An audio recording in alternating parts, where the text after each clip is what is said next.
Okay, so this module stems around healthcare and education.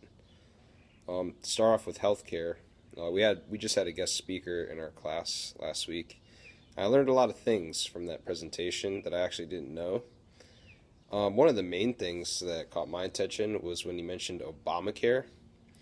And now that Obama's not in office, uh, I know that it has a proper term now, and it's actually called the Patient Protection and Affordable Care Act. And it just kind of goes to show that the media is not always a dependable resource. But I never knew that it required people to have health care.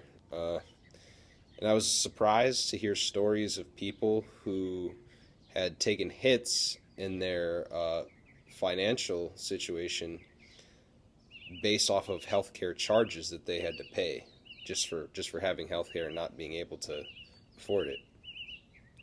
My opinion on healthcare is probably a little biased because I'm under my parents' plan, so I'm not really under my own yet.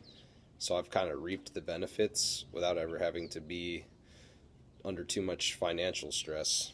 Um, for instance, I go to the chiropractor every week. I was surprised to also learn that hospitals can be charged if a patient makes repeated visits in a short period of time, which is good in my eyes because it holds hospitals accountable. As far as education goes, it's always been important to me. It helped me instill care values in me, such as focus, striving for goals.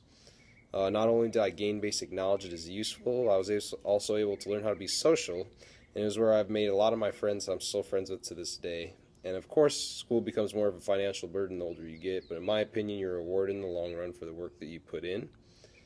Plus, statistically, education's always been linked to reduce poverty, increase economic growth, increase income, having a healthy life, and combating diseases.